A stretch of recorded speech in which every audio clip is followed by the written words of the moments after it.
책이 없다면 시는 침묵을 지키고 정의는 잠자며 자연과학은 정지되고 철학도 문학도 말이 없을 것이다. 토마스 바트린의 유명한 말이죠. 시대를 초월해 그 중요성이 퇴색되지 않는 것, 바로 독서가 아닐까 싶습니다. 지식 습득은 물론이고 문화 창조의 밑거름이 되기 때문인데요.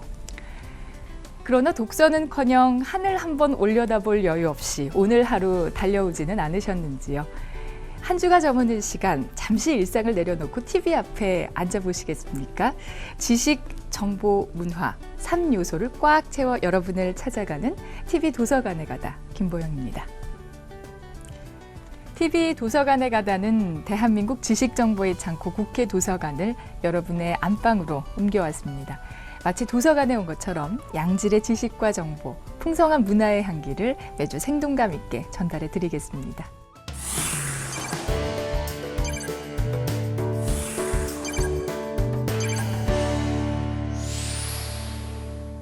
TV 도서관에 가다 첫 시간, 첫 번째 순서는 글로벌 입법 뉴스입니다. 국회 도서관의 전문가들과 함께 매주 주목할 만한 해외 입법 동향과 각국의 정책들 짚어보는 코너인데요. 먼저 오늘 함께 하실 두 분의 전문가 소개하겠습니다.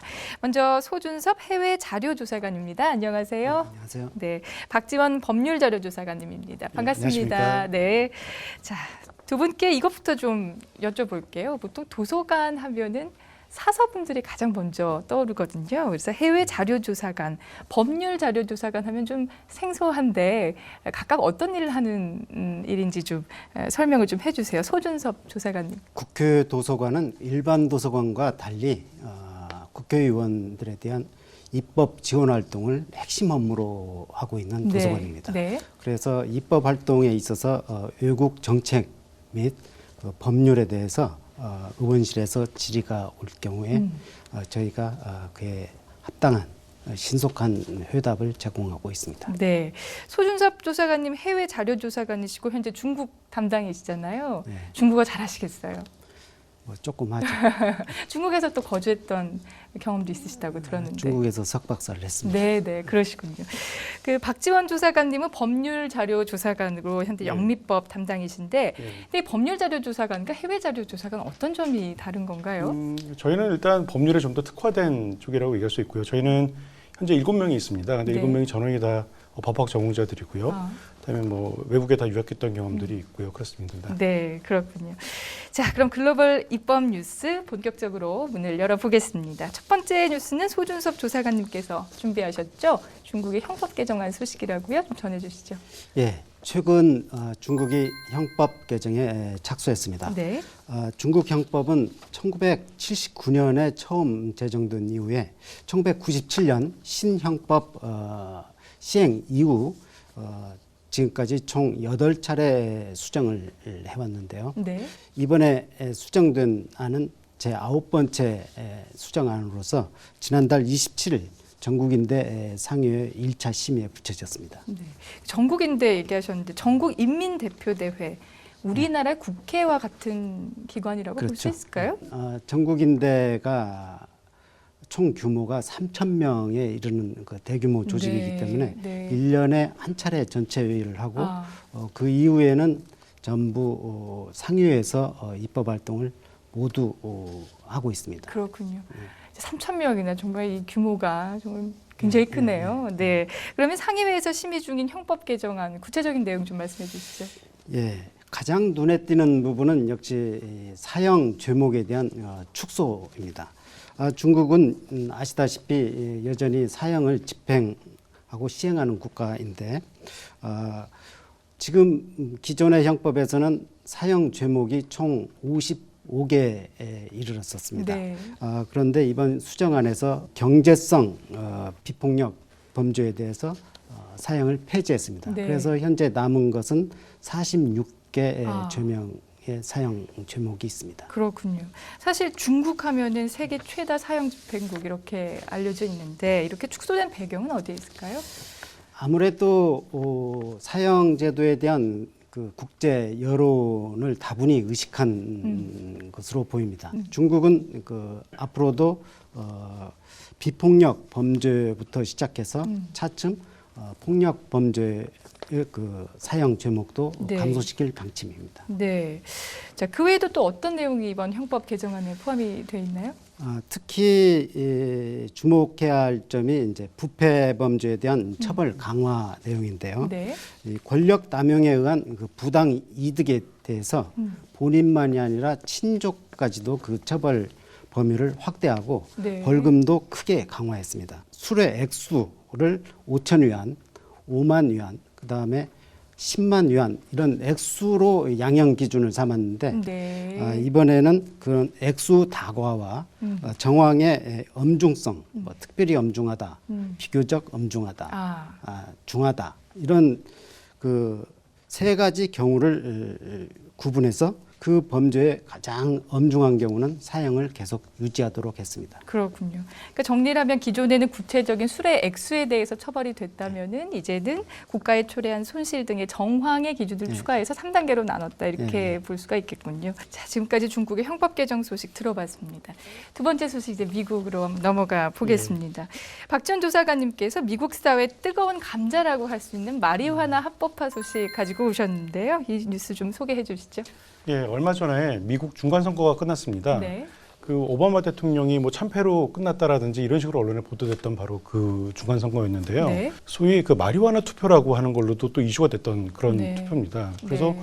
오레곤주하고 알래스카주에서 이 두 개 주에서 어떤 기호용으로 기호품으로서 마리화나를 합법적으로 사용할 수 있도록 네. 그런 결과를 가져왔던 투표입니다. 자, 이렇게 되면 미국의 총 몇 개 주에서 마리화나가 합법화가 된 건가요? 우선 저희가 구분을 해야 될 게 있는 것 같습니다. 네. 지금 현재 미국의 21개 주하고 워싱턴 DC에서는 의료용으로 마리화나를 사용하는 것을 합법화하고 있습니다. 그런데 지금 이 중간투표에서 의료용이 아니고요. 기호품입니다. 네. 그러니까 술이나 담배처럼 네. 마리화나를 뭐 재배하고 뭐 소지하고 판매하고 할 수 있는 것을 이제 합법화했다. 뭐 이렇게 보시면 될 것 같습니다. 지난 2012년도에도 이런 선거가 있었고요. 이 선거에서는 콜로라도주하고 워싱턴주가 기호품으로 마리화나를 인정을 했습니다. 네. 그러니까 이번에 오레곤주하고 알래스카주까지 합하게 되면 총 4개 주에서 합법화되어 있다라고 얘기할 수 있을 것 같습니다. 근데 좀 전에 말씀하실 때 중간 선거에서 이번에 마리화나 합법화가 됐다 네, 몇 개의 주에 이렇게 예. 말씀을 하셨는데 중간 선거면은 뭐 의원이나 주지사를 뽑는 그런 선거 아닌가요? 예, 그 정확히 말씀드리면 네. 주민 투표입니다. 아, 그래서 미국에서는 각 주마다 특별한 이슈가 있거나 쟁점이 있을 때 이 중간 선거를 할 때 주민 투표를 같이 거치게 됩니다. 그렇군요. 그래서 그 결과 뭐 헌법을 개정한다라든지 아니면 법률을 제정한다든지 그러면 최소한 이 4개 주에서는 마리화나의 재배나 판매 또 사용이 합법적으로 허용이 됐다 이렇게 볼 수가 있을까요? 세부적으로는 약간의 차이가 있습니다. 그런데 총론으로 보면은 뭐 그렇다라고 얘기할 수 있을 것 같습니다. 근데 한 가지 조심스러운 거는 우리가 합법화라는 단어를 쓸 때 과연 이게 우리가 받아들이는 그 의미대로 합법하겠느냐라는 거죠. 이 합법화라는 단어가 굉장히 조심스럽습니다. 네, 왜 그런가요? 그 마리화나를 합법화한 주, 그러니까 예를 들어서 콜로라도주 같은 경우에는 주 헌법을 개정을 해서 마리화나를 재배하고 판매하는 것이 합법화된 것, 이것은 맞습니다. 네. 그리고 만 21세 이상인 자들 같은 경우에는 마리화나를 구매할 수 있는 것도 맞습니다. 그런데 문제는 연방법입니다. 미국은 연방국가이기 때문에 별도 연방법이 있는데 미국 연방법에 보면은 약물관리법, 그러니까 Controlled Substances Act라는 것이 있습니다. 네. 이 법에 의하면 미 합중국 내에서 마리화나를 뭐 재배하고 소지하고 판매하는 것은 여전히 불법이기 때문입니다. 그러니까 주법으로는 합법인데 예. 연방법상으로는 불법이다 이제 이런 얘기. 그렇습니다. 그래서 네. 합법인데 합법 아니 불법 같은 뭐 이런 상황이 되는 거죠. 네, 네. 그러니까 주법이 사실은 이제 주법이냐 네. 연방법이냐 이런 충돌의 문제가 약간 있는 걸로 보여지기도 하는데요. 네. 원래 주법하고 연방법이 충돌을 하게 되면 연방 헌법에 있는 수프리머시 클로즈라는 게 작동을 하게 됩니다. 네. 그러면 유효한 연방재정법은 항상 주법에 우선한다. 뭐 이런 원칙이 되겠거든요. 네. 그런데 사실은 이런 원칙에 의하면 연방법이 더 우선을 하게 되니까 연방법상 불법이다. 그러니까 뭐 주법으로 마리화나를 합법화했다라고 해도 여전히 불법이다 이렇게 결론을 내릴 수 있을 것 같은데 이 경우는 그렇지 않다라는 거죠. 네. 이 경우는 충돌하는 경우가 아니라요. 동일한 사안에 대해서 연방법과 주법이 별도로 규율을 하고 있는 거라고 보시면 될 것 같습니다. 네. 그러니까 예를 들어서 주법상으로는 이 앞에서 말씀드린 4개의 주에서는 주법상 마리화나의 유통이나 사용이 금지되지 않기 때문에 주의 법 집행기관이 설사 이거 마리화나를 사용한다라고 해도 주의 법 집행기관이 뭐 형사처벌하거나 그러지 않는다라는 거죠. 그런데 여전히 연방법상으로는 이게 불법이기 때문에 연방 검찰에 의해서 기소될 수 있는 가능성은 여전히 있다라고 보여집니다. 그렇군요. 예. 사실 이게 미국에서 논의되고 있는 얘기라서 우리와는 좀 거리가 있기는 합니다만 우리나라에 미칠 영향도 있을까요? 미국의 이 4개 말고도요. 북유럽의 여러 국가에서는 마리화나가 합법화된 그런 국가들이 있습니다. 네. 근데 우리 국민들이 여행을 하시다가 뭐 약간 여행지에서의 그런 기분 뭐 이런 것 때문에 간혹 경험을 하신다라고 표현을 해야 될까요? 그 경험을 하시게 되는 경우들이 있는데 네. 들어오시면서 이제 뉴스에서 이렇게 그 쇠고랑을 차는 모습으로 그렇죠. 가끔 보도가 되죠. 네. 일단 그 대한민국 국민이라고 한다면 대한민국에 계시거나 아니면 외국에 계시거나 어디 계시건 간에 네. 속인주의에 의해서 대한민국 법률의 규율을 받게 됩니다. 그러니까 어디 뭐 외국에 또는 이제 미국에 뭐 4개 주에서 합법화했다라고 해서 조금 뭐 솔깃하시지 마시고 우리 법에서 하지 말라는 건 계속 네. 안 하시면 안전하십니다. 그렇군요. 알겠습니다. 명심하겠습니다. 자, 이번엔 다시 중국으로 돌아가 보죠. 소준섭 조사관님께서 전해 주실 텐데요. 최근 중국의 가장 큰 이슈라고 할 수 있는 법치에 대한 내용을 준비하셨다고요. 자, 사전적으로 정의하면은 법치란 법에 의한 지배를 일컫는데, 그래서 대한민국은 법치 국가죠. 근데 궁금한 게 중국은 법치 국가일까요, 아닐까요? 이 사회주의 국가라는 특성상 중국 공산당의 이 정치력 이런 것들을 이제 인치라고 부를 수 있겠지만은 이런 정치력이 큰 힘을 발휘해왔기 때문에 그런 인상을 주는 것이고 앞으로 중국이란 국가가 이 정상화하는 과정에서는 필연적으로 법을 내세울 수밖에 없습니다. 그렇죠. 근데 앞서 소개한 형법 개정도 그런 맥락에서 볼 수 있을 것 같은데 최근 들어서 이렇게 중국이 법치를 강화하고 있는 배경이 뭘까요? 네, 중국이 개혁 개방 이후에 경이로운 그 경제 성장을 이룬 반면에 심각한 그 빈부격차 그리고 관료들의 부패들이 광범해지면서 네. 민심 위반이 생겼습니다. 그래서 부패 척결과 이 빈부격차를 해소시켜달라는 이 대중들의 요구를 법치로서 답한 것이 첫째고 두 번째는 중국 당국이 지금 법치를 내세우는 것은 이 서구 각국이 중국에 대해서 서구 민주주의의 길, 즉 다당제라든지 대의민주주의, 상권분립 이런 것들을 따라가라는 일종의 그 압력에 대해서 중국은 그걸 거부하면서 우리는 우리 길을 가겠다는 네. 것을 법치로 답한 것이고 네. 가장 궁금한 건 이 중국이 추진 중인 법치의 구체적인 내용입니다. 이게 어떤 내용인지 좀 소개해 주시죠. 예, 현재 중국은 읍법치국과 이덕치국을 주창하고 있는데요. 네. 앞에서 말씀드린 그 부패 척결을 비롯해서 매년 12월 4일은 현재 중국 헌법의 모태인 1982년 헌법의 제정된 날입니다. 네. 12월 4일을 국가 헌법일로 정하고 주요 국가 공직자들이 취임식 때 헌법 준수 선서를 할 방침. 그다음에 초중학교 교과 과정에 법치 과목을 신설하고 사법 개혁을 추진한다. 이런 구체적인 내용을 갖고 있습니다. 그렇군요. 지금 말씀 중에 의법치국 말씀하셨는데 의법치국은 이제 법에 의해서 다스린다. 네, 네. 뭐 이런 뜻일 텐데 이덕치국이라는 말이 좀 생소합니다. 이게 어떤 뜻인가요? 이덕치국, 즉 덕으로서 나라를 다스린다. 이 말에서 중국 정치의 그 중국 전통과 결합한 그 특색을 엿볼 수 있는데요. 한마디로 중국 역사상 성군으로 추앙받는 당나라 태종, 당태종의 유민 정치를 하겠다는 뜻입니다. 네.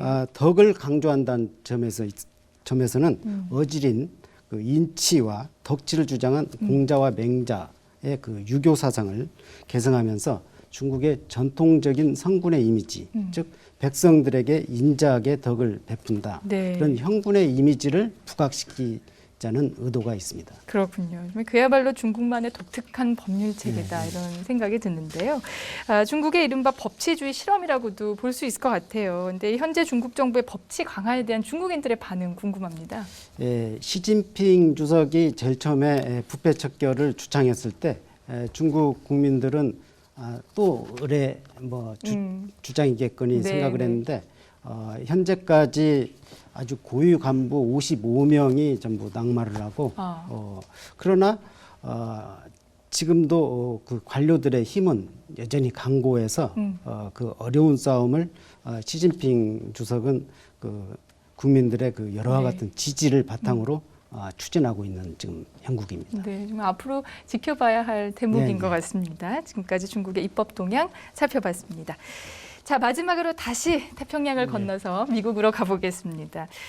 여러분 혹시 우버 택시라고 들어보셨나요? 미국에서 최초로 우버 택시를 합법화했다는 소식이 있어서 눈길을 끌고 있는데요. 박전 조사관님 좀 전해주시죠. 예, 이제 또 연말이 다가오고 있습니다. 연말에 택시 잡기 힘든 경험 한 번씩 하셨을 것 같은데요. 그 김부영 아나운서는 어떠십니까? 저도 있죠. 택시는 예. 사실 시간이 없거나 아주 급한 상황이 보통 타게 되는데 예. 뭐 연말 말씀하셨지만 주말이나 택시 잡기가 여간 힘든 일이 그렇습니다. 아니거든요. 예. 네네. 예, 우버 택시는 바로 이런 점에서 아이디어를 얻은 겁니다. 이거는 일종의 스마트폰 앱으로서 고급 자가용이나 아니면 렌터카라든지 이런 거를 호출해서 이용할 수 있는 일종의 모바일 콜 서비스라고 할 수 있습니다. 네. 문제는 그 수요층이 일반 시민들이다 보니까 택시업계하고의 충돌이 많이 발생하게 됩니다. 네. 전 세계적으로 택시업계하고 많은 갈등을 빚고 있는데요. 네. 그런데 이에 반해서 고객들의 반응은 매우 뜨거운 것 같습니다.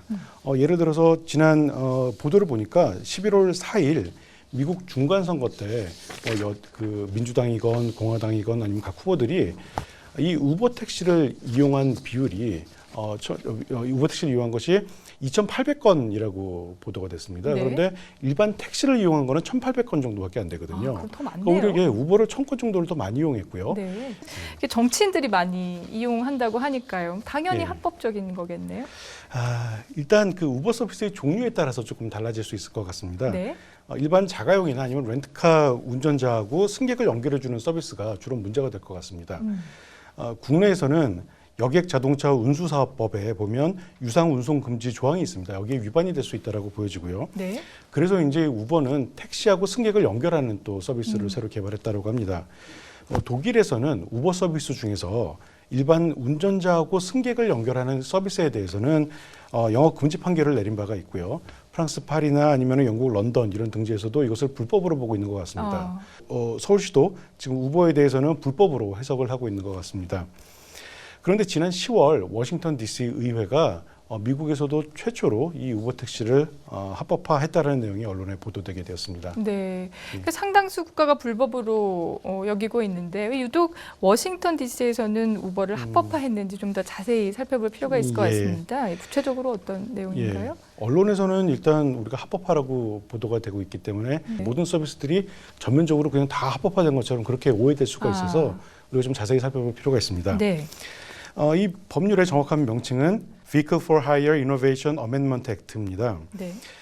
우버 외에 유사한 서비스를 제공하는 앱들이 여러 가지가 있습니다. 사이드카라는 것도 있는 것 같고요. 리프트라든지 이런 것들도 있는데 이런 것들을 양성화한 것이다라고 볼 수 있습니다. 네. 제일 중요한 거는 사실은 승객의 안전이겠죠. 그래서 승객의 안전을 담보하기 위해서 운전자의 자격 요건을 강화하는 방향으로 입법이 되고 있습니다. 예를 들어서 운전자는 만 21세 이상인 자이어야지만 된다라는 요건이 있고요. 전과 기록이라든지 아니면 성범죄자 데이터베이스 등록이 되어 있는지 여부라든지 아니면 운전면허 기록을 조회한다라든지 이런 걸 통해서 좀 안전한 사람이 운전을 할 수 있도록 그렇게 하고 있고요. 또한 운전자가 콜을 받은 다음부터 실제 승객이 하차할 때까지 혹시라도 사고가 일어나게 되면 100만 달러 이상을 보장할 수 있는 그런 보험에 반드시 가입하도록 그렇게 규정을 하고 있습니다. 또한 일반 택시하고 마찬가지로 워싱턴 DC 택시위원회의 관리 감독을 받도록 그렇게 규정을 하고 있습니다. 그러면 이런 자격 조건만 갖추면 택시 면허가 없는 일반 운전자들도 이 운송이 가능한 거다 이렇게 볼 수도 있을까요? 예, 그렇습니다. 그래서 택시 영업을 하는 거하고는 유사하죠. 그런데 택시 면허보다는 그 자격 요건이 상당히 완화되어 있다라는 거죠. 그러다 보니까 택시 업계들은 당연히 형평성에 문제가 있다 이러면서 굉장히 불만이 많을 수밖에 없습니다. 네. 단적으로 워싱턴 DC 택시 조합 같은 경우도 굉장히 그 스트라이크를 많이 하고 상당히 불만들을 많이 표출하고 있는데요. 그렇겠네요.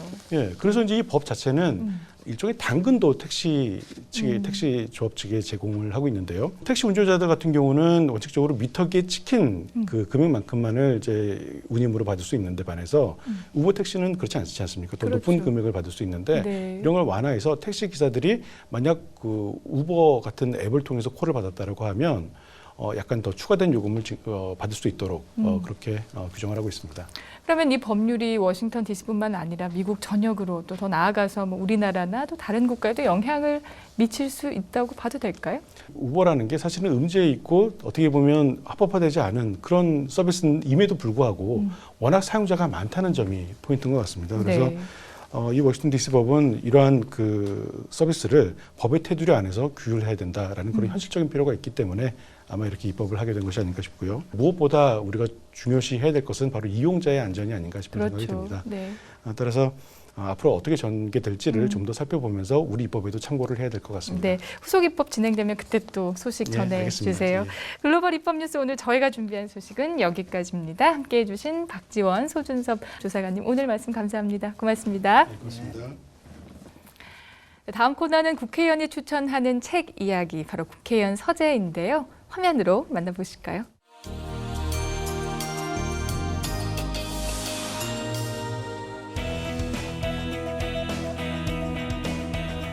공개하기 힘드시죠? 한 달에 독서는 얼마나 정도 하세요? 한 3-4권 정도 읽는 것 같아요. 토론을 하거나 그럴 때는 관계 서적들을 읽어야 되니까 그럴 때 이제 거의 폭식하듯이 한꺼번에 읽고 그렇죠. 현장의 국민들은 무엇을 힘들어하는지 현장의 목소리가 담겨져 있는 책도 많이 보는 편이고요.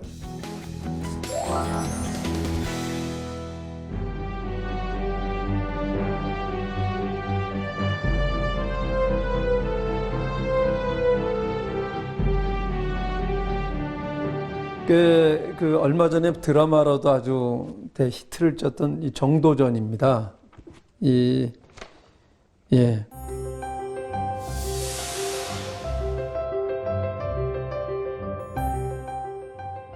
조선 건국의 개국공신이기도 하고 조선의 틀을 완전히 만들어내신 분이고 정말 이 시대에도 필요한 그런 정치 지도자가 아닌가 하는 생각을 갖게 합니다. 이 정도전 할아버지가 같은 정씨. 예, 그렇습니다. 이제 봉화 정가고요. 제가 우리 정도전 할아버지의 24대 손이에요.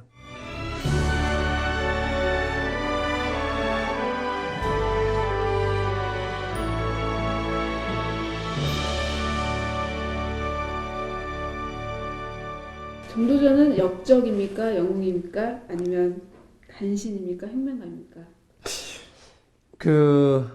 우리 할아버지이기 때문이 아니라 백성이 주인이 되는 나라를 만들자. 그 시대에서는 상상을 할 수 없는 정말 혁명가이고 위대한 영웅이죠. 개인적인 영달을 위해서가 아니라 그 혁명이 정말 백성을 위해서 했던 혁명이었고 그런 부분들이 유배를 몇 번씩 당하면서도 그 뜻을 굽히지 않는 모습을 보면 대단했던 것 같아요.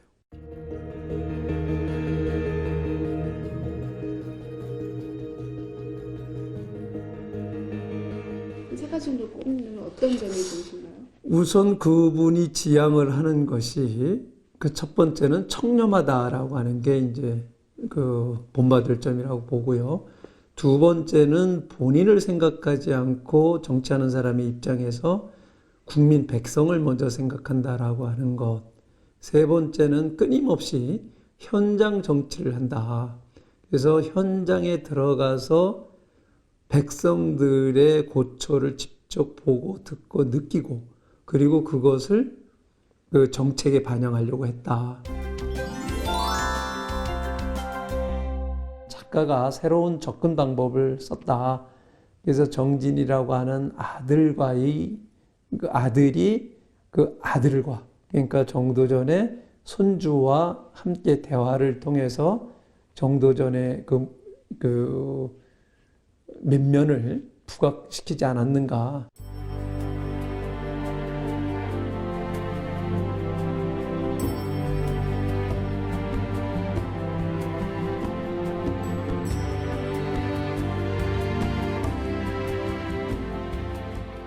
이방원이 스스로가 그 정도전이 영린을 했다라고 처형을 했지만 그 결과론적으로 이 과정을 통해서 영린이 아니다라고 하는 걸 인정을 하게 됐는데, 그때는 절대 왕권 국가다 보니까 왕이 한번 결정 내린 것 번복하기 쉽지가 않잖아요.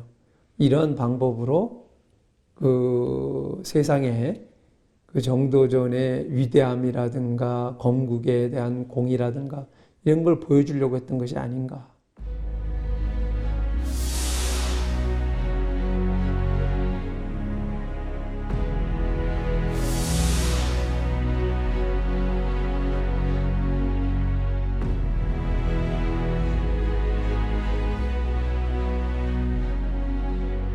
그 책 속에서 숱하게 정도전이 꿈꾸는 나라, 어떤 나라인가요? 바로 백성이 주인이 되는 나라, 민본 정치가 이루어진 나라를 생각하셨죠. 백성의 고통 따위가 중요한 것이냐? 중요합니다. 백성이 가장 귀하고 사직이 그 다음이고 군주는 가장 가벼운 것이라 했습니다. 해서 백성의 고통이 가장 중요합니다. 저는 그렇다라고 하면은 그야말로 한 그 600년을 앞당겨서 민주화가 됐겠죠. 그렇게 됐더라고 하면 정말 우리가 일제시대의 그 압제를 받지도 않았을 거고, 공신들과 왕자들이 함께 모여서 그 개국 파티를 하는 거예요. 그 자리에서 하는 게 나눴던 맹세들을 보면 정말 지금 정치하는 사람의 입장에서 꼭 본받아야 될 것 같다 하는 생각이 들어요. 읽어볼까요? 네, 잠깐만. 네. 시작을 잘하는 사람들은 많으나 끝을 잘 맺는 사람들은 적다는 것을 옛사람들은 경계하고 있다. 제 이익을 위하여 서로 시기하지 말라. 남들이 이간하는 말을 듣고 딴 생각을 품지 말라. 말이나 기색이 약간 잘못되었다 해서 의심을 품지 말라. 뒤에서는 미워하다가 만나서는 좋아하는 체 하지 마라. 겉으로는 친한 체 하면서도 속으로는 간격을 두지 말라. 요즘 이게 이제 정치가 신뢰가 무너졌다라고 하는데, 이 신뢰를 회복해야 된다라고 하는 이 시대의 정치인으로서 꼭 우리가 귀담아 들어야 될 얘기인 것 같아요. 국민을 생각하는 것, 국민을 생각하는 것이 무엇인가를 다시 한번 생각하게 하는 이 정도전. 자라나는 우리 학생들도 청소년들도 한번 봤으면 좋겠고요. 특히 지금 신뢰를 상실한 우리 정치인들이 함께 봤으면 좋겠네요.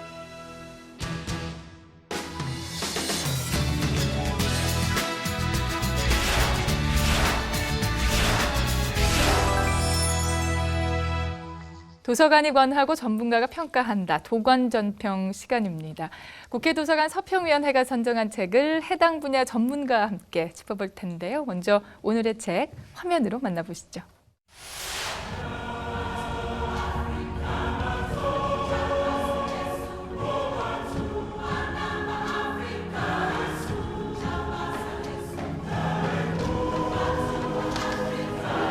I stand here before you not as a prophet, but as a humble servant of you, the people. I place the remaining years of my life in your hands. 남아프리카 공화국 최초의 흑인 대통령이자 세계 역사 속에 살아있는 영웅 넬슨 만델라. 인종차별에 저항하며 세계 평화와 인권을 위해 한평생을 바쳐온 그의 일생이 고스란히 담겨있는 책, 나 자신과의 대화를 만나봅니다.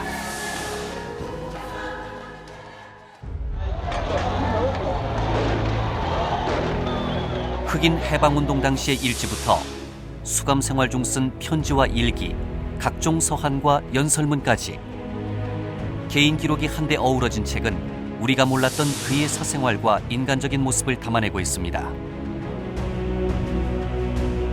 역동적이고 험난한 인생을 산 그가 진정으로 추구한 가치는 무엇이며 어떤 고민과 갈등을 했는지 만델라의 목소리를 통해 들어봅니다. 화면으로 보셨듯이 오늘 첫 시간 도건전평이 선정한 책은 넬슨 만델라의 나 자신과의 대화입니다. 책에 관한 이야기를 함께 나눌 전문가로 김근식 경남대 정치외교학과 교수 이 자리에 모셨습니다. 교수님 안녕하세요. 안녕하세요. 네, 교수님은 정치학 전공하셨고 또 현재 학생들에게 정치외교학 강의하고 계시잖아요. 네네. 정치학자가 보는 넬슨 만델라는 어떤 사람인가요? 네, 뭐 넬슨 만델라에 대해서는 뭐 모르는 사람이 지구상에 별로 없을 텐데요. 그 인생의 전반기와 중반기까지는 거친 혁명가, 좀 저항하였고요. 그리고 네. 아파테이트 철폐가 된 다음에 남아공의 정식 대통령이 된 다음에 아주 노련한 지도자, 정치가였습니다. 그래서 저는 네. 혁명가이면서도 정치가였고 불굴에 타협하지 않는 사람이었으면서도 또 통합을 알 줄 아는 또 통합과 화해를 할 줄 아는 그런 또 노련한 정치인이라고 생각합니다. 그래서 네. 정치인과 혁명가는 저는 동시에 같이 있는 것이 가장 아름답고 칭송받을 만한 게 아닌가 이런 생각을 해봅니다. 근데 교수님께서는 이 넬슨 만델라를 그 평범한 영웅 이렇게 네, 표현을 네. 하셨더라고요. 그런데 영웅이 평범할 수가 있을까 하는 생각이 듭니다. 네, 맞습니다. 네. 평범한 영웅이라는 건 제가 조금 이제 중의적 표현으로 쓴 건데요. 넬슨 만델라 대통령에 대해서는 전 지구적인 추앙을 받는 영웅이죠. 그리고 또 그가 쓴 지금도 계속 팔리고 있는 자서전 머나먼 자유를 위한 여정이라는 네. 책은 지금도 팔리고 있는데 네. 그 책을 보면 굉장히 그 드라마틱한 부분들이 많이 있고 네. 그다음에 혁명가이고 저항가로서 그다음에 자기 뜻을 굽히지 않는 불굴의 투사로서 이야기가 많이 됩니다만 네, 네. 이번에 제가 이야기한 이 나 자신과의 대화라는 책은 책의 내용 자체가 자기도 얼마나 인간적이고 또 인간적인 고민을 하고 인간적인 또 그 괴로움과 기쁨을 갖고 그러한 평범함들을 많이 보여주는 그런 책입니다. 그래서 네.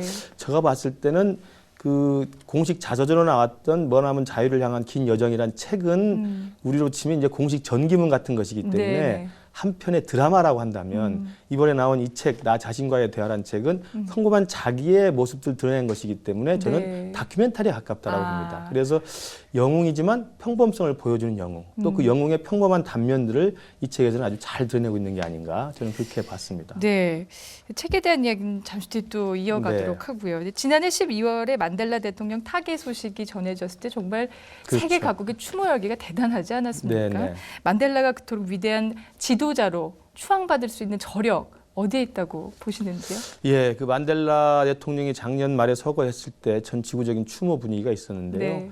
특히 이제 오바마 대통령도 참석을 해서 아주 감동적인 연설을 했었고요. 네, 네. 그리고 그 만델라 대통령을 추모하는 그 추모 대회장이 한편에 전 세계적인 사람들이 다 모인 하나의 화합의 장이었습니다. 그래서 저는 만델라의 위대함이라는 것은 만델라는 죽어서까지도 그 죽음을 추도하는 자리에 예컨대 좌우 또는 진보와 보수 또는 미국 내에서도 오바마 대통령을 비롯해서 전직 대통령이 다 참석을 했습니다. 그것은 네. 민주당, 공화당 여야를 또 막론하고 다 추도를 하는 분위기고요. 또 이제 가장 작년에 그 추도 대회장에서 그 극적인 장면 중에 하나는 언론에도 나왔습니다만 그 추도회에 참석하기 위해서 자리에 있었던 사람 중에 오바마 대통령이 그 쿠바의 라울 네. 카스트로 대통령과 만나서 악수하는 장면이 나옵니다. 네, 네. 이것도 사실은 미국의 바로 코앞에 지금 가장 원수처럼 지내는 그렇죠. 쿠바 대통령 아닙니까? 그와 만나서 웃으면서 악수하고 대화를 나눌 수 있게 한 힘도 저는 만델라의 추도 대회의 힘이다. 그것은 뒤집어 이야기하면 만델라 대통령의 삶이 싸울 때는 싸우더라도 화해해서 서로 통합하고 서로 용서할 수 있는 그런 메시지를 전 지구인에게 남겼기 때문에 위대하다. 또는 그 양반의 그 죽음에 대해서 모든 사람들이 겸손할 수 있지 않은가. 네. 저는 그런 단면을 좀 봐야 된다고 생각을 합니다. 근데 교수님께서는 특히 이 넬슨 만델라가 수감됐던 남아공 로벤섬에 다녀오셨다고 네, 네. 들었습니다. 이제 어떤 계기로 가게 되셨고 또 개인적 감상은 어땠는지도 궁금해요. 작년 여름에 다녀왔는데요. 네. 가게 된 계기는 이제 우리 외교부에서 그 아프리카를 담당하는 아중동국이라고 있습니다. 아. 그 아중동국에서 그 아프리카가 워낙 이제 우리 국민들한테도 굉장히 생소한 지역이고 우리 국가의 외교 무대에도 굉장히 좀 어떻게 보면 상대적으로 좀 그 경시되는 지역이기 때문에 아프리카에 대한 우리 국민의 관심을 좀 높이기 위해서 그 아프리카를 좀 돌아볼 수 있는 순방 기회를 좀 갖게 했고요. 거기에 이제 좀 한 일원으로 참가를 해서 남아프리카 공화국에 가서 로벤섬에 참석을 가봤습니다. 네. 그래서 로벤섬에 가서 이제 실제로 만델라 대통령이 수감됐던 방도 보고요. 그다음에 수감 시절에 그 쉬는 시간, 휴식 시간에 이제 운동을 하던 장소도 가서 네, 보고 네. 이렇게 여러 번 봤습니다만 제일 인상에 남는 것은 이제 그 관광 버스를 타고 그 이제 그 섬을 다 이렇게 한 바퀴 돌면서 가이드가 설명을 하는데요.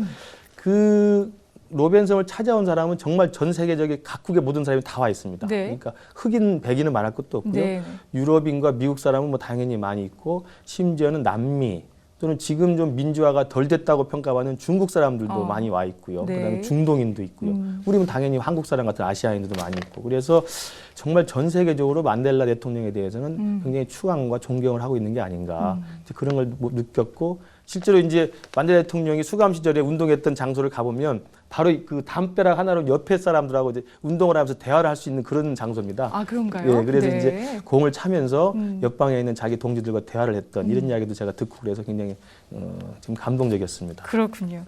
자, 그럼 본격적인 책 얘기 시작해 볼까 합니다. 네. 오늘 이 도건전평이 선정한 책은 바로 나 자신과의 대화. 네네. 제목처럼 바로 저자는 만델라 자신인데요. 만델라의 인생과 업적을 다룬 책은 이미 많이 나와 있거든요.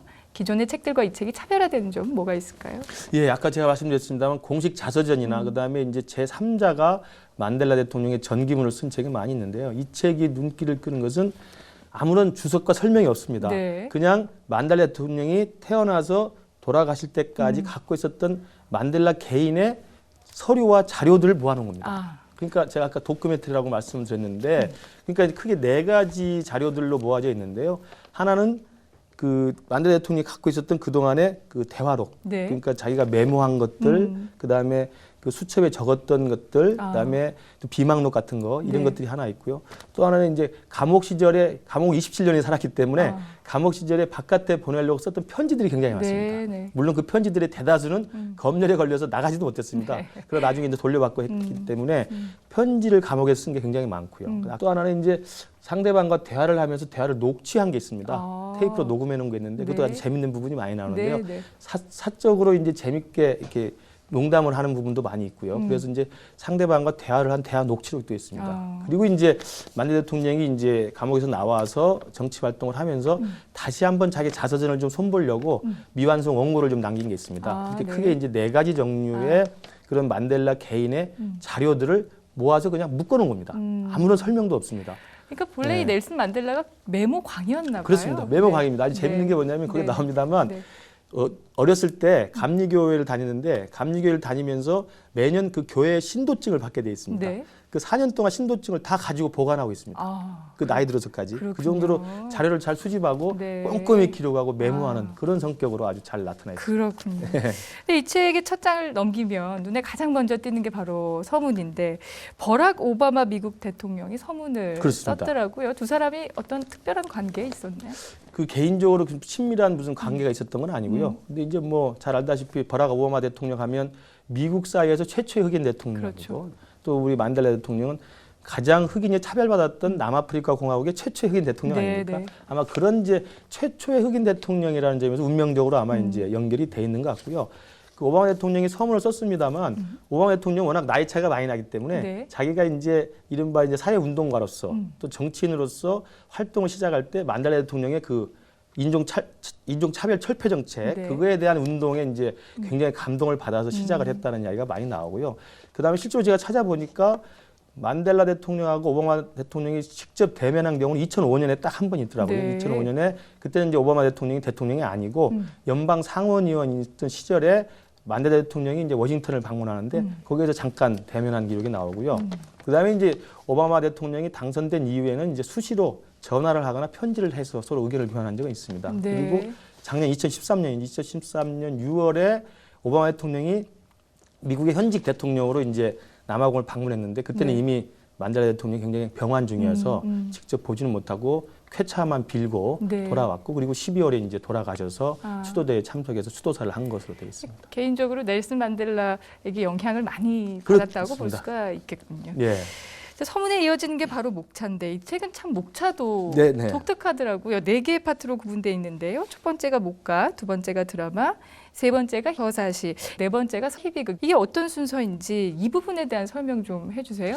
이게 이제 그 로마 시대의 황제였던 마르쿠스 아우렐리우스가 썼던 명상록의 목차를 그대로 따온 겁니다. 네네. 그러니까 아우렐리우스 황제도 군인이었고 정치인이었고 그다음에 황제였고 지도자였단 말이에요. 그렇죠. 그러니까 만델라 대통령과 크게 다르지 않은 캐릭터를 가진 사람이고, 그다음에 그 아우렐리우스 황제가 쓴 명상록이라는 게 본래 뜻은 나 자신에게라는 뜻이랍니다. 그러니까 지금 이 책도 제목이 나 자신과에 대해 아닙니까? 그렇죠. 그러니까 고독한 결정을 내려야 되는 황제, 그러면서 아주 그 강인한 결정을 내려야 되는 또 혁명가나 또는 정치인, 이런 사람들이 스스로 자신에게 자신을 돌이켜보고 자신의 한 말과 자신이 쓸 글들을 돌이켜보는 이런 것들이 아마 이제 그 아우렐리우스의 명상록이 담고 있는 뜻이라고 보고, 네. 그래서 이번에 이 책도 아까 말씀드린 것처럼 누가 쓴 자서전이 아니라 만델라 대통령 개인이 남겨놓은 자료만을 그냥 분리해 놓은 것이기 때문에 네. 그 아우렐리우스의 명상록의 목차를 따라서 4개로 나눈 겁니다. 그래서 이제 처음에 나오는 게 이제 목가, 이것은 이제 어렸을 때 성장 과정을 쭉 정리를 해놓은 게 있고요. 네. 그다음에 드라마라는 것은 이제 결혼하고 나왔던, 그다음에 이제 젊었을 때 성장했던 과정, 그다음에 ANC 아프리카 민족의 활동을 시작했던 부분에 대한 여러 가지 열정들이 나오고요. 그다음 세 번째가 이제 서사시가 나오는데, 서사시가 바로 감옥의 27년 기간을 서사시로 표현합니다. 그렇군요. 아주 흥미로운 부분이 네. 가장 고통스러웠던 시절을 서사시에 분류해 놨습니다. 그것도 네. 저는 이 만델라 대통령이 굉장히 그 위대함이 아닌가 싶고요. 네 번째 희비극은 이제 감옥에서 나온 다음에 대통령이 되고 지도자가 되면서 여러 가지 희극과 비극, 그러니까 여러 가지 고민도 많이 하고 여러 가지 또 업적도 많이 내는 그런 부분들 이제 정리를 해놨고, 그래서 저는 그 명상록 목차에 따라서 이것들 분류하는 것도 저는 굉장히 의미심장하다 이렇게 봤습니다. 네. 자, 좀 전에 말씀을 하셨지만은 만델라 하면이 아파르테이트가 가장 먼저 떠오르는데요. 자, 넬슨 만델라가 이에 맞서 싸우다가 무려 27년간이나 옥살이를 하게 되는데, 이후에 석방되면서 이 아파르테이트 체제는 이제 붕괴가 그렇죠. 됩니다. 그런데 이 만델라의 아파르테이트 철폐, 역사적으로 어떤 의미를 가진다고 볼 수 있을까요? 사실은 그 흑인을 백인 공화국, 그러니까 백인이 지배하는 국가에서 흑인들의 모든 권리를 다 제한하고 억압했다는 것은 사실 20세기 문명사에 있을 수 없는 일이잖아요. 네. 또 노예 해방이 이미 진작 이루어졌고, 그런데도 이 남아프리카 공화국에서는 공공연하게 1980년대까지도 흑인들의 모든 진정한 권리들을 다 억압했단 말이죠. 네. 그리고 백인들만이 정치 권력을 다 갖고 있었던 상황이어서 그러한 흑백에 대한 어떤 인종차별에 대한 법적 장치로서의 아파르테이트라는 게 있었는데, 이것에 대해서 이제 만델라 대통령이 젊어서부터 계속 끊임없는 투쟁을 했고, 그 투쟁의 결과 결국 남아공의 백인 정권은 스스로 무릎을 꿇고 인종차별 정책을 철폐합니다. 네. 철폐하고 이제 90년에 그 철폐 덕분으로 이제 만델라 대통령이 석방을 됐고, 석방이 됐기 때문에 당연히 이제 흑인의 승리이기 때문에 흑인이 압도적으로 지지한 만델라 대통령이 이제 네. 대통령으로 당선된 거죠. 그러니까 네. 저는 그 90년대의 아파르테이트 정책이 철폐되는 과정을 보면서 정말 20세기 문명사에 있을 수 없는 잔인한 비인권적 정책이지만 여기에 대해서 끊임없이 문제 제기를 하고 저항하고, 그러면서도 자기의 정의를 계속 지속시켜 나가고, 네. 그러면서 그 백인들에 대항하는 흑인들의 유대 관계를 계속 이렇게 결속시켜 나가는 그런 그 아프리카 민족회의를 중심으로 한 만델라 대통령류의 그런 아주 저항 정신이 결국은 그 백인의 아주 그 노골적이고 아주 참혹한 그 정권 탄압, 여기에 대해서도 굴하지 않고 승리를 따낸 게 아닌가. 그리고 1990년에 이런 인종차별 정책이 철폐됐다는 그 사실만으로도 우리 인류는 한 번 더 개명된 사회로 갈 수 있고 네. 훨씬 더 진보를 이루었다는 그런 자평을 받을 수 있다고 봅니다. 네. 자, 만델라가 27년 그러니까 감옥 생활을 했죠. 네. 그러니까 인생의 거의 한 3분의 1을 감옥에서 보냈다 해도 과언이 아닌데, 그동안 아내가 구금을 당하고 어머니는 돌아가시고 큰아들을 잃는 정말 상상도 할 수 없는 그런 슬픔에 마주하게 되지 않습니까? 그런데 이 책을 보면은 그 시기를 한 단계 승화를 해 나가는 것 같아요. 아까 서사시 부분에서 맞습니다. 감옥 생활 네. 표현했다 이렇게 또 말씀을 하셨는데, 그에게 감옥 어떤 공간이었다 이렇게 얘기할 수 있을까요? 우리 같은 평범한 사람 입장에서는 27년을 감옥에 있었다. 정말 상상할 수 없죠. 네. 그런데도 이 만델라 이 양반이 이 쓴 메모라든지 이런 그 말한 걸 보면 감옥은 오히려 자기의 가장 깨우치기에, 또 지식을 알고 깨우치기에 가장 적합한 장소였다. 네. 나에게 인생을 가르쳐준 공부방이었다라는 식의 이야기를 합니다. 그러니까 우리가 보건대는 평범하게 봤을 때는 그 27년의 그 참혹한 그 감방살이가 네. 너무나 고통스러웠을 텐데, 이분은 그 27년이 오히려 자기에게는 일상이 존재하고 공부를 할 수 있고 명상을 할 수 있고 사람과 사람에게 진실할 수 있었던 이런 공간이었다고 표현을 하고 있어요. 더 재밌는 건 뭐냐면 감옥에서 나와서 대통령도 하고 정치 지도자로서 굉장히 많은 업적을 내면에도 불구하고 주위 사람들한테 한 이야기가 여기 나오는데요. 오히려 감옥 바깥에 나왔더니 대통령이 오히려 감옥이다. 왜냐면 일정들이 얼마나 빡빡하겠습니까? 그렇죠. 자기 마음대로 할 수 있는 것도 네, 없고요. 네. 평범하게 그 로벤섬에 앉아가지고 좀 명상을 즐기기도 하고 그랬었는데 그럴 시간도 없었던 거죠. 네. 그래서 오히려 자기 대통령으로서 자기를 따라다니는 비서가 오히려 간수다라는 이야기를 한 적도 나옵니다. 그래서 그렇군요. 이 양반한테는 이 로벤섬, 뭐 로벤섬에 있었지 않고 또 다른 섬으로도 옮겨 다녔습니다만 다른 감옥으로도 그 감옥이라고 하는 27년의 공간이 자기한테는 정말 인생을 깨치게 하고 자기 스스로 굉장히 편안하게 네. 이 안식할 수 있었던 그런 공간이라고 아주 역설적으로 승화시키고 있습니다. 네. 감옥에서 또 공부를 또 그렇게 게을리하지 그렇습니다. 않았다고 네. 하던데 당시 남아프리카 대학교에 보냈던 편지 네네. 참 개인적으로 흥미를 끌었거든요. 예, 어떤 편지였는지 교수님께서 좀 소개를 해주시죠. 저도 이 책을 읽으면서 이제 가장 그 좀 폭소를 자아내게 했던 부분이기도 한데요. 네. 그 섬에 그 감옥에 갇혀 있으면서도 이제 끊임없이 편지를 보내고 그다음에 공부를 하고 싶은 그 욕구가 있어서 네. 남아프리카 대학의 법학부에 자기가 이제 공부를 하겠다는 편지를 보냅니다. 네. 근데 그 남아프리카 대학의 법학사 학위를 따기 위해서 보는데 거기에서 그 이수해야 될 과목이 있다는 거예요. 라틴어로 과목을 이수해야 된다는데 네. 이 만델라 대통령 라틴을 되게 싫어했고요. 그다음에 자기가 예전에 이미 변호사 자격증을 따면서 그 배웠던 학교에서 라틴을 좀 봤다, 공부했다. 그래서 그 남아프리카 대학에 보낸 서한 내용 중에 내가 이미 이수를 했던 적도 있고 그다음에 내가 변호사 자격증도 있으니 네네. 이 법학부 학사 자격을 따는데 라틴은 좀 면제해달라. 다른 과목으로 대체하면 안 네네. 되겠느냐는 이야기를 아주 진지하게 네. 편지를 보낸 게 있어요. 그만큼 감옥에서도 굉장히 일상적인 생활을 즐기고 굉장히 네. 진지하고 네. 공부와 학구열에 불탔던 그런 아무 그 정말 젊은 청년의 이미지를 계속 가졌던 사람이라고 봐야죠. 그리고 굉장히 인간적인 면모를 볼 수 있어서 좋았던 것 같아요. 우리와 네. 다름없는. 네. 예. 그런 점에서 이 만델라의 생애를 관통하고 있는 것 용서와 화합이 아닐까 싶습니다. 힙합박단 음지의 주인공이 권력을 잡았을 때 쉽게 사실 복수를 떠올리게 그렇습니다. 되는 것이 인지상정이잖아요. 그런데 만델라는 대통령이 된 후에 이 복수와는 정반대의 길을 걷지 않았습니까? 그게 이제 또 만델라 대통령의 저는 이제 인생 후반기에 더 아름다움이라고 보는데요. 그 정치적으로 탄압받은 사람은 많죠. 전 세계적으로. 우리 뭐 대한민국 역사에서도 정치적 탄압과 박해를 받은 사람이 많이 있지 않습니까?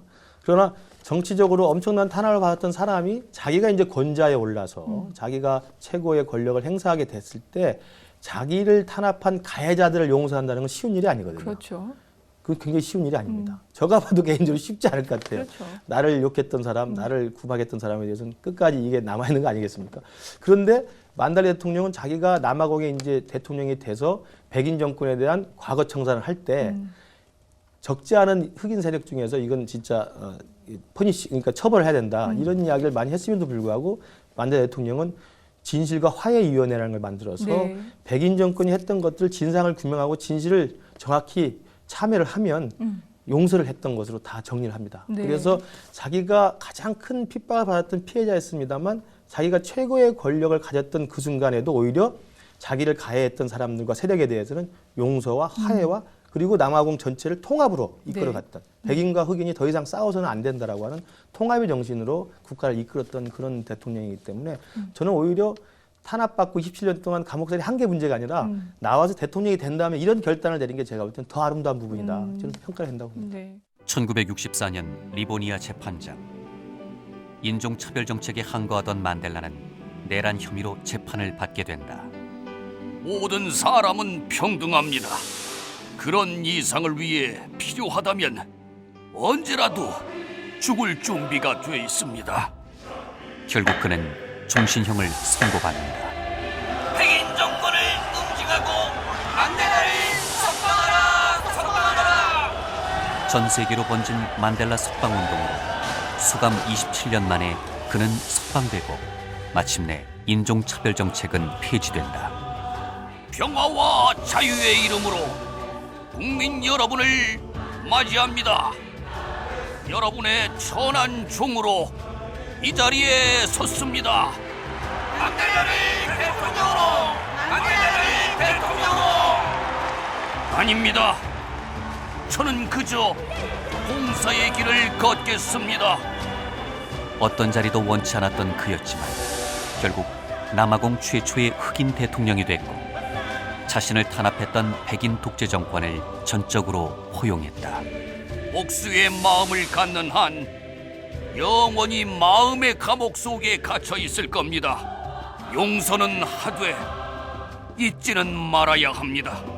앞으로 저는 진실화해위원회를 만들겠습니다.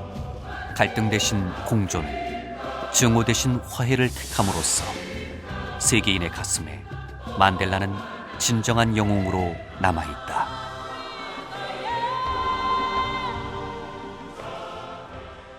뭔가 만델라 정신이 우리에게 던지는 메시지도 참 의미심장할 것 같은데요. 지금 우리 사회 만델라 정신에서 어떤 교훈을 얻을 수 있을까요? 맞습니다. 이제 사실 만델라 대통령이 이미 고인이 됐고 그리고 이제 우리가 모든 사람이 존경합니다만 우리 사회 또 우리 대한민국의 특히 정치인을 비롯해서 많은 사람들한테 주는 메시지는 좀 굉장히 필요하다고 보는데요. 특히 요즘에 우리나라를 보면 남남 갈등이라고 그래서 이 좌와 우, 여와 야, 그다음에 진보와 보수가 뭐 한 치 앞도 모르게 상대방 말은 귀 기울이지 않고 듣지도 않고 상대방을 적대시하는 이런 갈등이 심화되고 있는데 지금 우리의 정치 지도자를 보면 여당 지도자나 야당 지도자나 통합적인 리더십을 발휘하거나 전체 국민의 이익을 대변하는 게 아니고 진영의 포획당해 있습니다. 그리고 진영의 인기에 만족해 있죠. 진영의 권력에 그냥 심취해 있습니다. 저는 이것은 우리 대한민국이 앞으로 통합된 나라로 가고 향후에 이제 북한까지를 포함해서 통일된 한국으로 가기 위해서는 너무나 치명적인 약점이다. 네. 이게 생각이 들고요. 그래서 지금 우리가 이렇게 정말 고질병을 앓고 있는 남남 갈등이라고 하는 정쟁 이 부분을 좀 타파하고 어떤 정치인이나 어떤 지도자나 상대방의 의견을 존중하면서 상대방과의 대화를 통해서 합리적인 어떤 절충점을 찾아내는 이런 통합의 리더십 그리고 진영의 논리가 아니라 전체 국민의 논리를 좀 쫓아가는 이런 지도자가 저는 지금 절실한 게 아닌가. 그것이 2014년 우리 대한민국에 주는 만델라의 가르침이 아닌가 저는 그렇게 생각합니다. 좋은 말씀이신 것 같습니다. 끝으로 이 책에서 저희가 다루지 않은 부분들 중에서 교수님께서 특히 인상 깊게 느꼈던 부분, 읽으셨던 부분 있다면 좀 말씀해 주세요. 예, 이 책은 아까 말씀드린 것처럼 영웅의 평범함을 보여준 것이고 영웅의 인간적인 뒷면을 보여주는 것이어서 감동적이었고요. 특히 이제 이 책을 읽으면서 가장 저한테 이제 다가왔던 것은 원고 맨 마지막 말미에 이런 이야기를 그 만델라 대통령이 쓰고 있습니다. 제가 한번 읽어보겠습니다. 네. 심히 걱정했던 것 하나는 내가 나도 모르게 성인으로 여겨지는 것이었다. 나는 절대 그런 사람이 아니다. 성인은 계속 노력하는 죄인이다라는 세속의 정의를 따르더라도 나는 아니다. 라고 이야기를 하고 있습니다. 네. 그러니까 얼마나 겸손하고 얼마나 인간적인지 저는 남들이 다 하는 일들을 할 뿐만 아니라 남들이 못하는 일을 뚜벅뚜벅 걸어갔던 사람이지만 가장 인간적 고민 속에서 그것들 마다하지 않고 했던 이 영웅이자 가장 평범한 면모를 가진 만델라 대통령한테 우리 모두가 배워야 될 지점이 아닌가 생각합니다. 네, 오늘 교수님 귀한 시간 내주셔서 감사드리고요. 좋은 말씀 감사드립니다. 네, 고맙습니다. 감사합니다.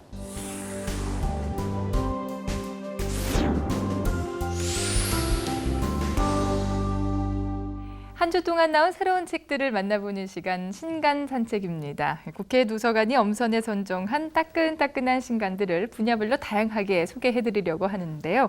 오늘 첫 번째로 만나볼 책은 중국 전문가로 잘 알려진 데이비드 샴보의 정치서 중국 세계로 가다입니다. 대국으로 성장해 모든 대륙에 진출한 중국의 모습을 미국인의 시각에서 분석한 책 중국 세계로 가다. 5년간 중국을 비롯한 여러 나라에서의 연구를 바탕으로 외교적 측면부터 군사적인 면까지 중국의 입지를 다양한 각도에서 고찰한 최초의 연구서적입니다. 저자는 전에 어떤 연구에서도 볼 수 없던 광범위한 출처와 인터뷰를 활용해 중국이 세계에 미치는 영향에 대해 유익한 정보와 통찰을 제공합니다. 자본주의 사회에서 항상 불거져 나오는 화두가 바로 경제적 불평등의 문제인데요. 이를 해소하기 위해 독창적인 방법을 제시한 미국의 사회운동가 존 호프 브라이언트의 신간 가난한 사람들이 어떻게 자본주의를 구하는가가 출간됐습니다. 부의 불평등은 꼭 부의 재분배로 해결해야 할까? 미국의 기업가이자 사회운동 지도자인 저자는 책을 통해 자본주의의 불평등 문제에 대해 적나라하게 지적합니다. 빈곤을 사회 문제로만 보는 정부의 태도를 비판하고 위기에 빠진 세계 경제를 구할 수 있는 독창적인 방법을 제시하고 있습니다. 다음으로 소개할 책은 독특한 제목과 소재로 관심을 끄는 책인데요. 을의 언어입니다. 갑의 언어가 난무하는 시대, 갑의 횡포에서 벗어나지 못하는 을로 사는 사람들을 위한 언어 방식을 소개하는 책입니다. 이 밖에도 일본 특유의 텅 빈 말과 망언에 대한 대처법, 그리고 조작과 왜곡을 위해 갑의 언어로 무장해 흥행한 영화 명량 등 다채로운 소재로 사회 속 언어와 상징의 작동 원리를 알기 쉽게 설명하고 있습니다. 대한민국 청년들이 존경하는 멘토 1위, 그리고 세계 주요 지도자 중 신뢰도 1위로 꼽히는 인물이 있습니다. 다름 아닌 반기문 유엔 사무총장인데요. 그의 행보를 밀착 취재한 반기문, 나는 일하는 사무총장입니다 책이 출간됐습니다. 최초 한국인 유엔 사무총장 반기문, 유엔 사무총장 취임 이후에 그의 행보를 가장 가까이서 밀착 취재한 첫 번째 기록입니다. 저자는 뉴욕 특파원 시절 유엔 본부 담당 기자로서 반기문 사무총장의 일거수일투족을 구체적인 사건을 통해 소개합니다. 유엔에 입성한 뒤 회원국의 압박과 내부의 반발부터 세계 언론의 날선 공격을 신뢰와 지지로 변화시킨 과정까지 유엔에서의 7년, 그 속에 숨겨진 일화와 남모르는 속사정을 통해 인간 반기문을 만날 수 있습니다. 마지막으로 소개할 책은 역사서입니다. 도시화 건축의 변화를 통해 역사를 읽어낸 지니 김 왓슨의 새로운 아시아 도시입니다. 아시아 태평양 지역의 원조 신흥공화국인 싱가포르, 남한, 타이완의 식민 시절부터 1980년대 후반에 이르기까지 저자인 지니 김 왓슨은 싱가포르, 서울, 타이베이의 세 도시에서 일어났던 역사적 변화들을 도시와 건축의 측면에서 살펴보고 있습니다. TV 도서관에 가다 첫 시간 어떻게 보셨습니까? 혹시 여러분의 관심을 끄는 책이 있었다면 그냥 지나치지 마시고 이 가을이 가기 전에 꼭 한번 읽어보시기 바랍니다. 저희는 다음 주 이 시간에 더 풍성한 소식으로 찾아오겠습니다. 함께해 주신 여러분 고맙습니다.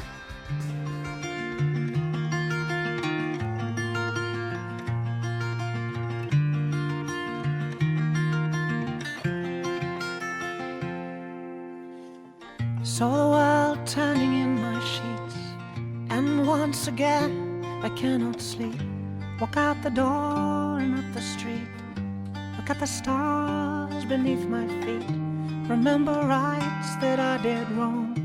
So here I go,